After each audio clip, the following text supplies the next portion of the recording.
I had done a video about there being no third temple, and I just want to post some of that video again, just for people to kind of, because these are some of the huge misconceptions in the mainstream Christian eschatology thinking.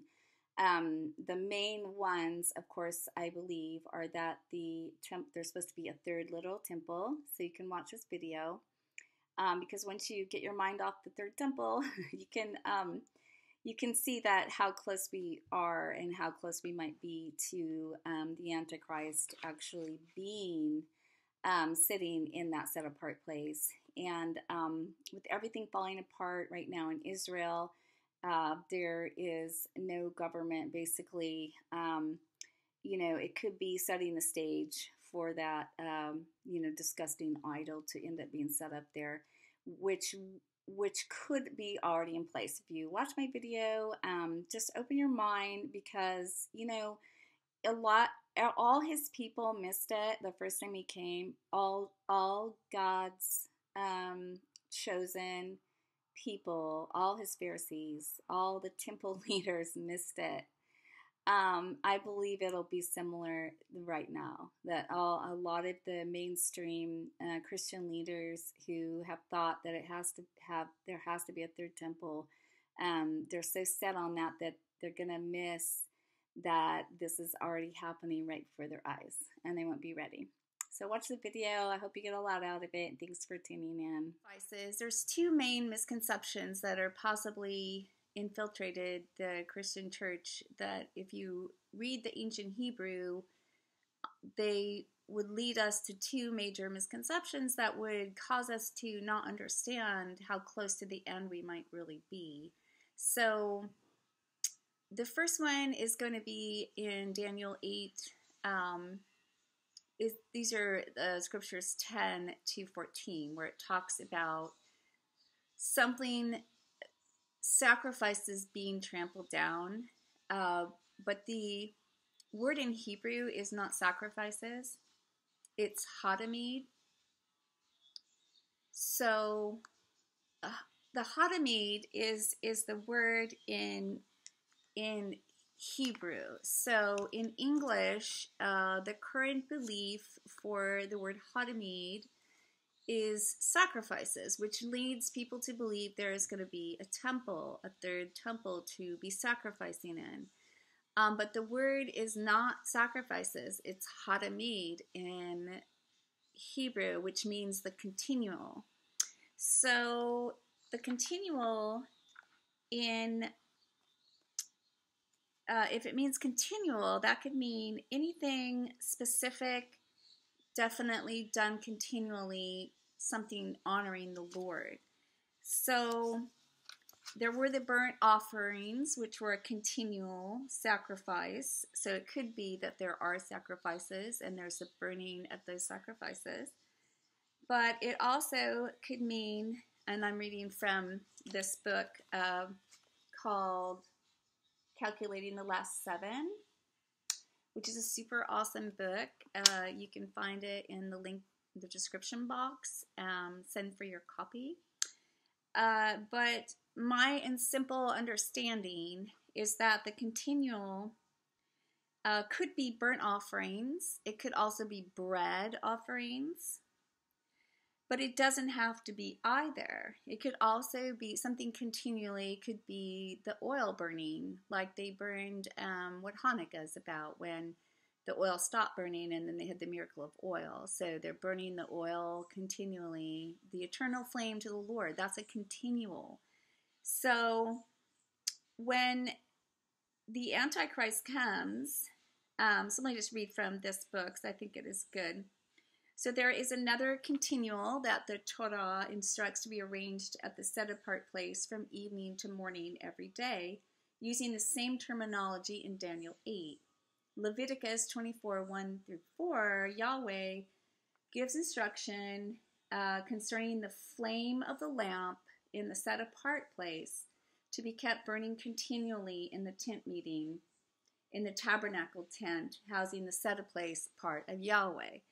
So this represents also a meaning of Hadamid. So it doesn't have to be, it's a continual offering, continual burning, continual flame to the Lord. It doesn't have to be a sacrifice. So once you realize it doesn't have to be a sacrifice, then you can start thinking about possibilities that for the third temple, which also in the Hebrew is not the word for temple. It's a word for set apart place. It's a word that could mean tent. So this could also be, it could be about the flame. So the Antichrist might put out the continual, put out the flame instead of putting out, causing the sacrifices to cease. If you read it with the Hadamid as a continual, he cast down the sanctuary meaning the holy place, which may or may not be a temple, maybe a tabernacle or a tent or a set apart place that the Lord decides. And he opposes the daily Hadamid, the daily continual. Perhaps he causes the lamp to go out, such as happened with the evil king and armies before Hanukkah. So anyway, to get an understanding of that, that'll help you also to not have it locked in your head that there has to be a third temple. Now, I think you should really get this book, and also just there's some other good videos and things I've found on the same subject. I think I have one I can post in below. So the second and more in-depth mainstream belief, which may or may not be biblical, if you study the ancient Hebrew, the word for temple that we have translated so often to meet, so we all, like mainstream Christians, think there's going to be a third temple, but it's just not biblical. So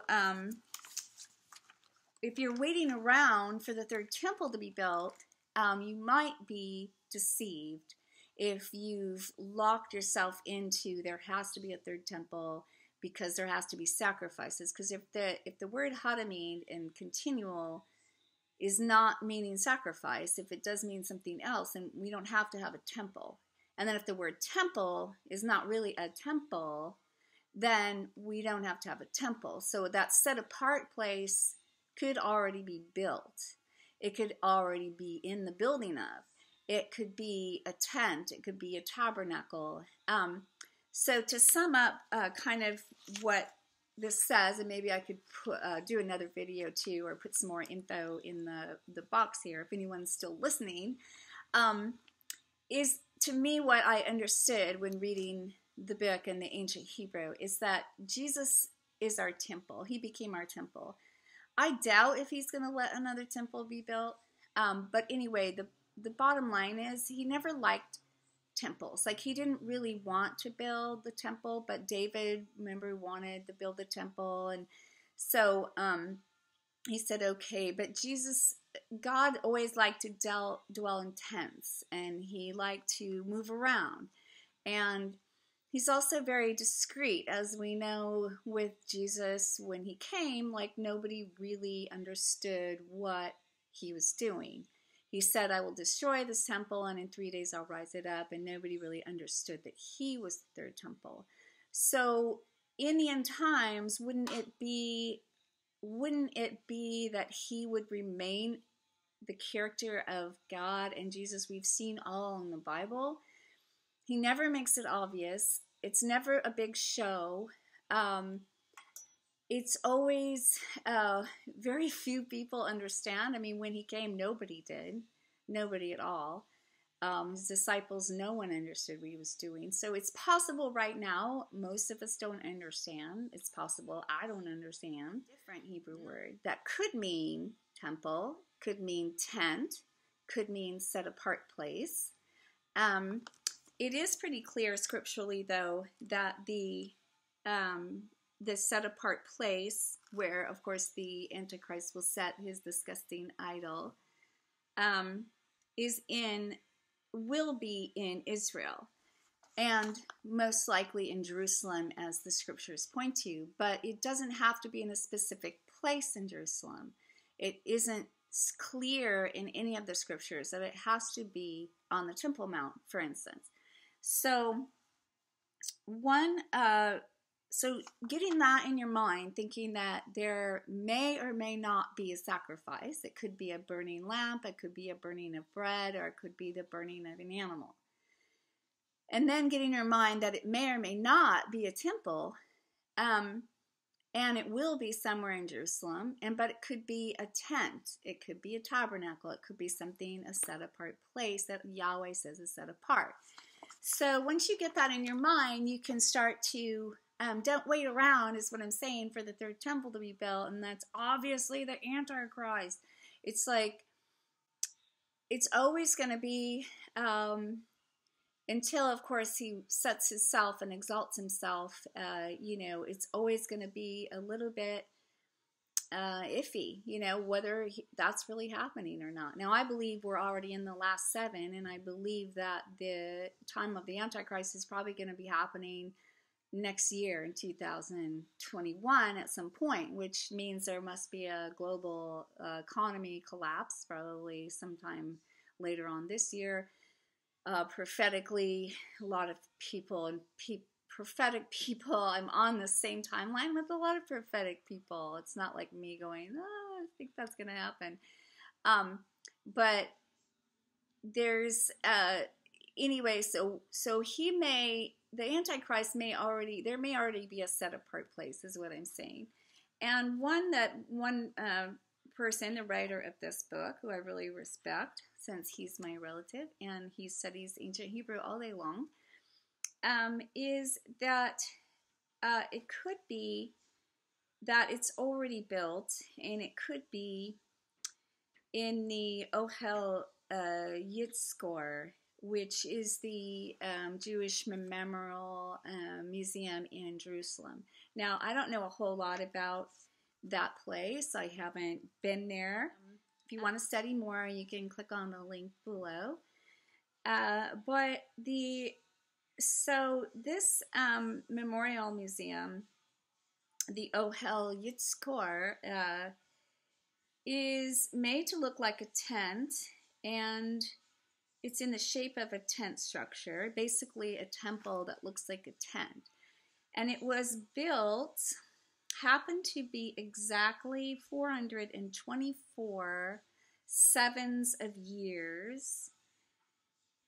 The exact number is the Hebrew word kashaka, you're set apart. When you look at the context of the rest of the prophecy surrounding the word set apart, we discover that this was the prophecy in Daniel. Ohel Yitzhak, it's a real tent, it's a real sacred place in Jerusalem where they have the memorial for the Holocaust. And my understanding is in the very set apart place, they have the continual. They have the continual lamp burning. They have that burning, which could be the continual that's mentioned in Daniel chapter 8. So they have the continual lamp burning. That is also a very set apart place that looks like a tabernacle or a tent that's like a temple. And it's a very holy place, and it's in Jerusalem. And under the floor are ashes of people actually burned in the Holocaust. And those are very sacred ashes. It's a sacred burial ground memorial for the Jewish people.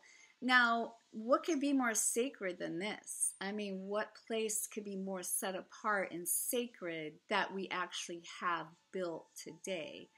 I think that there's a surreal finding that when my relative, stumbled on this, I think it's a real finding. And if it's not it's fine. It's okay. It's just to help. My video right now is really to help you get out of your box. God has never been mainstream. Jesus has never been mainstream. He's never blasting the horn, and he's never going to be doing that till the very end when it's over. I mean, you don't have a chance anymore by the time he comes back. You have to already make your decision. So when has he ever been a showy God? He never has. He's been a humble king. I believe he's going to continue to be a humble king until he's the reigning king. So my main thing is to get that out of your mind, that it has to be a temple. And the Jews are going to build the temple, which they are trying to build, by the way. But there may not be time for that actually to get built, and there may not be sacrifices. So if you know that Daniel 8 in the ancient Hebrew is very clear that we do not need to have sacrifices before the Antichrist is going to cause them to cease. It could be a lamp. It could be a burning of bread. And we also do not have to have a temple biblically in the ancient Hebrew, not in your English Bible. The word for temple is not a building. It's not with stone in a big temple. It could be a tent. It could be a dwelling place.